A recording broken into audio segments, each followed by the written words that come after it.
नमस्कार, शुभ प्रभात, good morning. बहुत बहुत स्वागत है आप सभी का सीधा सौदा में। आज मैं और वीरेंद्र कोशिश ये करेंगे कि 10-10 स्टॉक्स यानी कुल मिला के 20 स्टॉक्स पे आपको एक तरीके का ट्रेड सेटअप बताएं। ऑब्वियसली न्यूज़ के आधार पे और ट्रेंड्स के आधार पे हम आपको कोशिश करेंगे कि कोई स्टॉक डिटेल्स बताएं, लेकिन आपके वित्तीय सलाहकार से आपको ज़रूर सलाह लेनी है जब आप ख़रीदते हैं या बेचते हैं। मार्केट के सेटअप की बात करते हैं तो वैश्विक मार्केट्स में थोड़ा बहुत मंदी का माहौल, इनफैक्ट यूएस मार्केट्स में अगर हम देखें तो काफ़ी सारी बिकवालियाँ आपने टेक स्टॉक्स में देखी, डाउ जोन्स में देखी और लगातार दूसरे दिन डाउ जोन्स में एक बड़ी गिरावट आपने दर्ज होती हुई देखी। अहम बात यह है कि जो ग्लोबल सेटअप है वो एकदम ख़राब दिखाई दे रहा है। ट्रंकेटेड वीक है, नए साल की छुट्टियां हैं, उसके बावजूद प्रेशर जो है बाज़ार पे बना हुआ है। इनफैक्ट येस्टरडे डाउ जोन्स लगभग 400 पॉइंट की गिरावट के साथ बंद हुआ। इनफैक्ट इंट्राडे लगभग 700 पॉइंट का आपने फॉल देखा। एसएनपी की बात करें, नैस्डैक की बात करें तो वहाँ भी गिरावट जारी है। इसके कारण से जो हमारे संकेत हैं गिफ्ट निफ्टी के, वो भी थोड़े फीके दिखाई पड़ रहे हैं।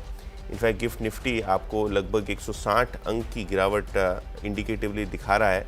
23,650 के आसपास अभी गिफ्ट निफ्टी का आपको लेवल दिखाई पड़ रहा है। तो जो क्यूज़ हैं वो थोड़े फीके हैं, थोड़े ख़राब हैं। येस्टरडे भी अगर हम देखें तो मार्केट्स लगभग हम डेज लो पे बंद होते हुए नज़र पड़े थे।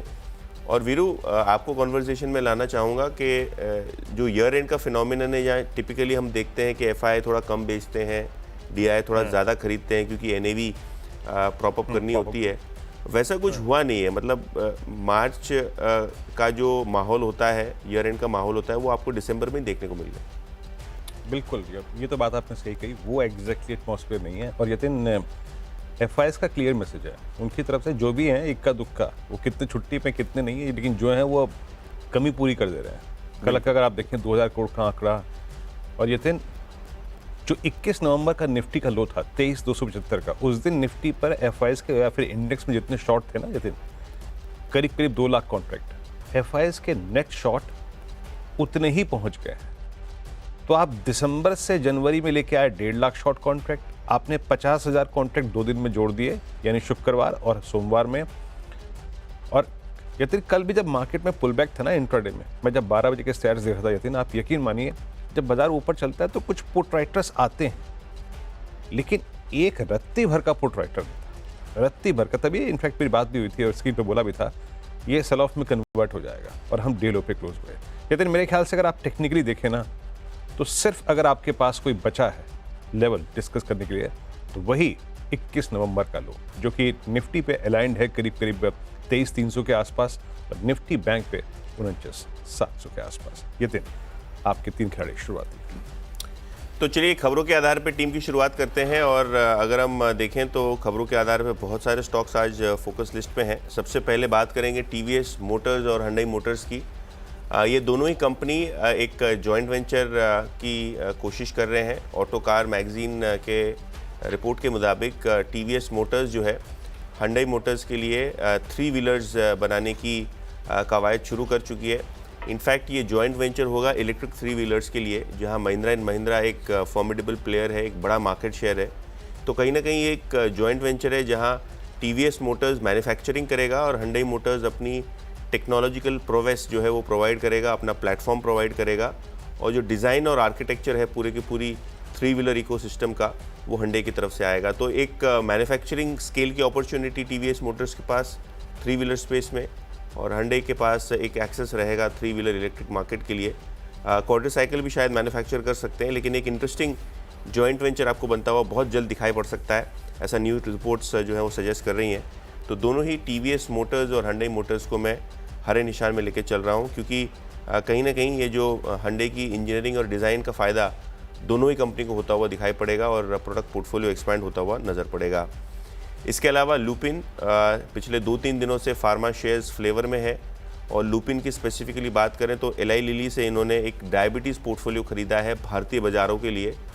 ऑब्वियसली ये जो डायबिटिक ड्रग है, इसकी बिक्री भारत में एक बड़ा मार्केट है, क्योंकि सबसे ज़्यादा डायबिटिक पेशेंट्स जो हैं भारत में पाए जाते हैं। तो कहीं ना कहीं एक इंटरेस्टिंग डेवलपमेंट लुपिन के लिए।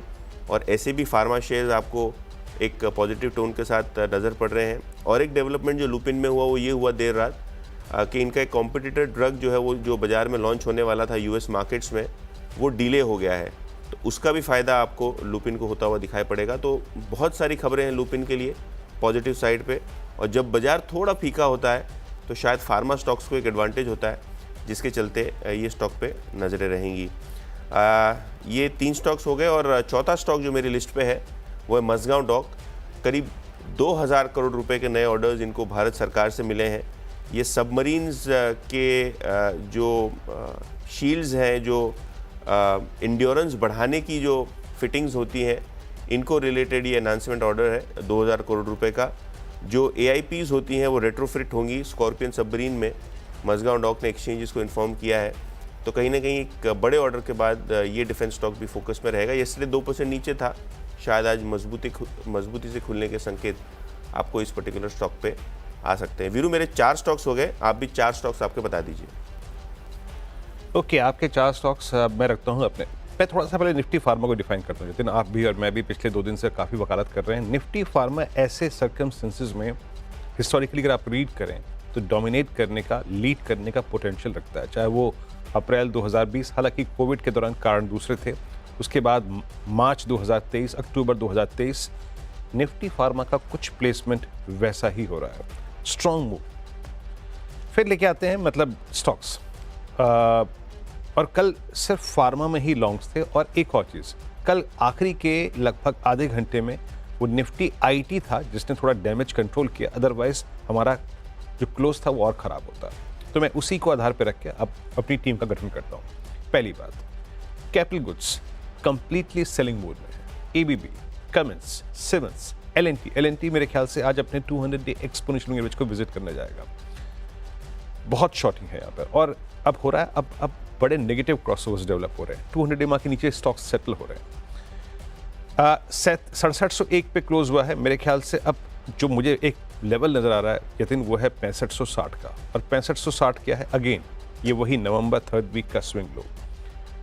प्रिपेयर कर रही है अपने आप को, वीकनेस परसिस्ट करेगी जब तक कि ये 6800 के नीचे है, क्योंकि 6800 के नीचे ही इसमें एक इन्वर्टेड फ्लैग का ब्रेकडाउन हुआ है। तो ABB नेगेटिव प्लेसमेंट है।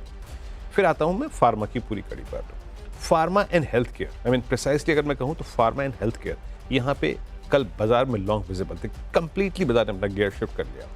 एलकेम डे हाई पे क्लोज हुआ 5570 पे, और जब हम 200 EMA से पुल बैक देते हैं, हम हमारा फर्स्ट टेस्ट ऑफ स्ट्रेंथ, जिसमें कल जैसे कि निफ्टी फेल हो गया, वो होता है, फिर 20 पे होता है। इसने 10 भी पार किया, इसने 20 भी पार किया। Now it's heading towards 2 averages, मतलब 2 एवरेजेस की तरफ बढ़ रहा है। 5635 के आसपास इसका अलाइंड है last 2 average, that's 100 day exponential average. तो नजर रखिएगा एलकेम में 5500 के ऊपर जब तक है स्ट्रेंथ परसिस्ट करेगी। 5500 पे ही इसका 20 डे में अलाइंड है। मैंने फार्मा और हेल्थ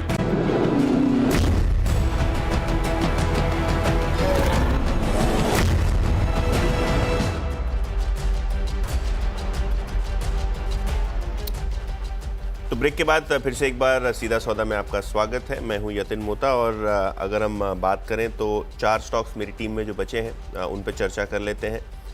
प्रताप स्नैक्स, ये स्टॉक को भी रेड में लेके चल रहा हूं। यहाँ स्टॉक में आज प्रेशर आ सकता है, क्योंकि इनका जो एक बड़ा यूनिट है जम्मू में, यहाँ एक आगजनी का मामला हुआ है। जो इनकी फैक्ट्री है, प्रीमाइसेस है, यहाँ एक बड़ी फायर की रिपोर्ट आई है। कोई कैजुअलिटी नहीं हुई है, लेकिन माल सामान और मशीनरी का काफ़ी नुकसान होता हुआ नज़र पड़ रहा है। ऑब्वियसली जो डैमेज के असेसमेंट्स हैं और जो फायर के बाद जो कंपनी सर्वे करेगी, उसके बाद आएगा कि एग्जैक्टली कितना नुकसान हुआ है, किस तरीके से यहाँ कंपनी का इंश्योरेंस कवर है, वो डिटेल्स वगैरह। लेकिन एक सेंटिमेंटल नेगेटिव क्लियरली इस स्टॉक पे आज आपको होता हुआ नज़र पड़ सकता है, प्रेशर हो सकता है। जम्मू प्लांट की अगर हम बात करें तो प्रताप स्नैक्स यहाँ काफ़ी सारे प्रोसेस पैकेज फूड्स बनाता है, और ऐसा नहीं है कि एक लिमिटेड स्कोप में आग लगी है। इन्वेंट्री भी लॉस होती हुई नज़र पड़ी है। प्लांट मशीनरी, बिल्डिंग, फर्नीचर, काफ़ी सारे चीज़ों को यहाँ डैमेज होता हुआ नज़र पड़ा है। कंपनी का कहना यह है कि सफिशिएंट इंश्योरेंस कवर है, लेकिन जैसे कि मैंने पहले कहा, एक बार असेसमेंट हो जाता है, आगजनी के बाद जो सर्वे होता है, उसके बाद ही पता चलेगा नुकसान कितना हुआ और कितना इंश्योरेंस मिलेगा। तो ये एक स्टॉक है जो आज प्रेशर के साथ ट्रेड करता हुआ नज़र पड़ सकता है।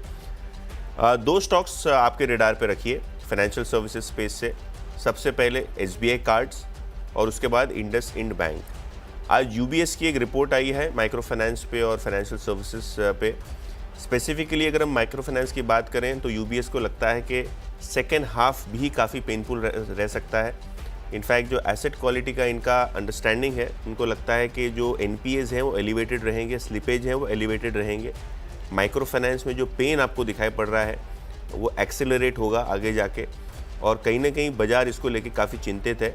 Precise reason why IndusInd bank Nifty का इस साल का टॉप लूज़र है।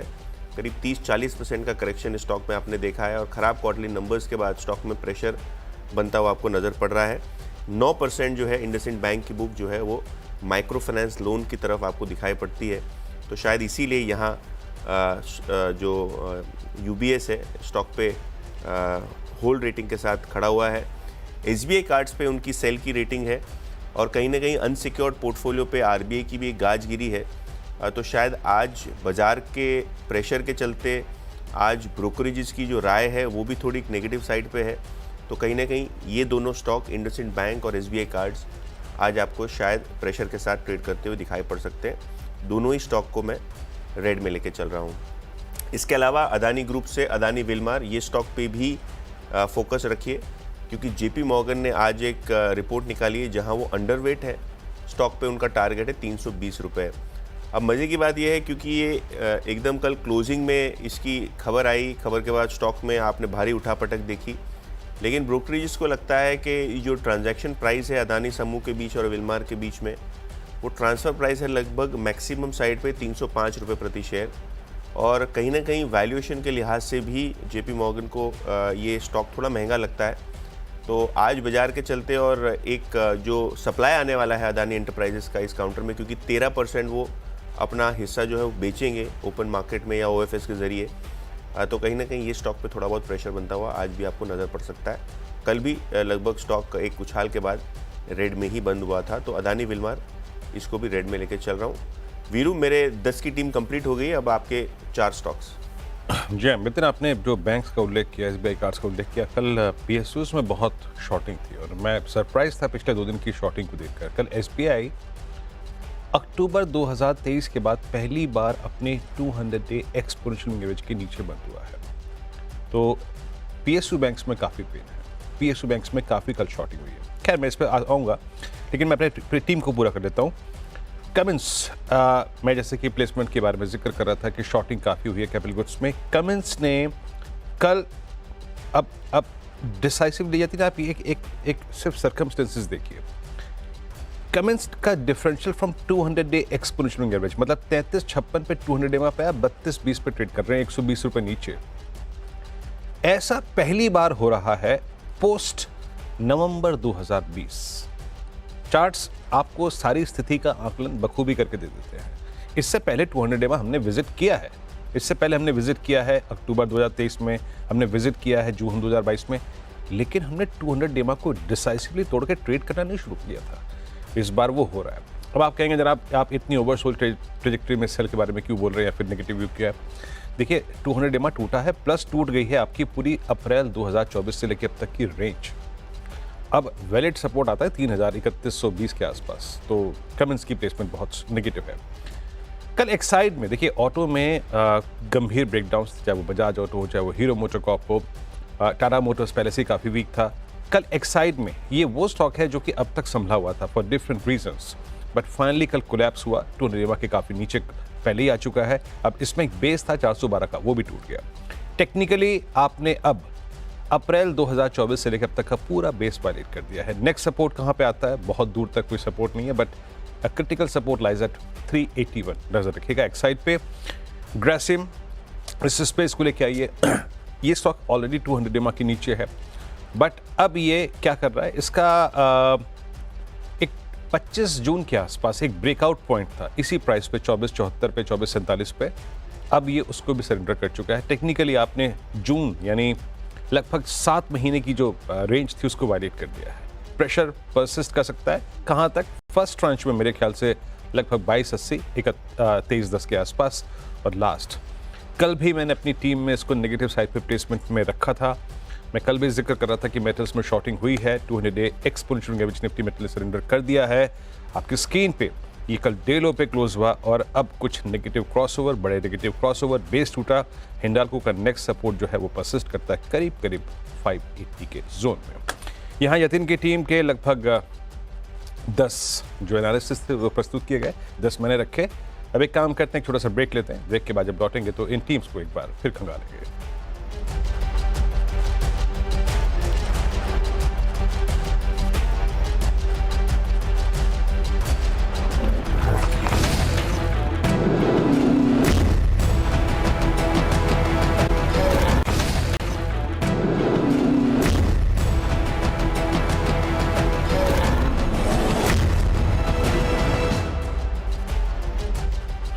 स्वागत है आप सभी का सीएस वाला में एक बार फिर से। और ब्रेक से पहले हमने आपके सामने 10 स्टॉक्स रखे, ये दिन में 10 मैंने 10 एक बार फिर से आपके स्क्रीन पे इंडेक्सिंग कर देते हैं। कैपिटल गुड्स की प्लेसमेंट काफी नेगेटिव, एबीबी कमिस मैंने इसलिए शामिल किया है राइट साइड में। एक्साइड कल ब्रीच ऑफ बेस, टूनियमा के पहले नीचे था। ग्रासिम हिंडाल्को मेटल्स में काफी वीकनेस है। स्ट्रॉन्ग साइड में प्लेसमेंट है फार्मा की, और इनफैक्ट फार्मा और हेल्थ केयर, जिसमें मैंने एलकेम को, ऑरबिंदो फार्मा को, सिप्ला को और इनफैक्ट अपोलो हॉस्पिटल्स को इंक्लूड किया है ग्रीन साइड पे। पर कोरोमंडल कल ऑल टाइम हाई पे क्लोज हुआ। हमारे पास इस बार की अर्निंग्स और I think management strong commentary है ही, बाकी टेक्निकली और डेरिवेटिव पोजीशनिंग काफी स्ट्रॉन्ग है। तो ये वीडियो के 10 स्टॉक्स और मेरे 10 स्टॉक्स पे नज़र करेंगे तो Hyundai और TVS मोटर्स दोनों ही जॉइंट वेंचर करेंगे 3 व्हीलर लॉन्चेस के लिए जो इलेक्ट्रिक साइड पर रहेगी। तो दोनों ही स्टॉक्स हरे निशान में लेके चल रहा हूँ। लुपिन एलाई लिली का डायबिटीज़ पोर्टफोलियो भारत में इन्होंने एक्वायर किया है, तो उसके चलते स्टॉक को आप फोकस पे रख सकते हैं। इसके अलावा मझगांव डॉक 2000 करोड़ का नया ऑर्डर, श्रीराम प्रॉपर्टीज चेन्नई की ज़मीन इन्होंने बेची। इसके अलावा मिड प्लस, प्रताप स्नैक्स खबरों के आधार पे, और SBI कार्ड्स, इंडसइंड बैंक और अदानी विल्मर ये प्रेशर में रह सकते हैं क्योंकि ये ब्रोकरेज इसके साइड अंडरवेट पे है।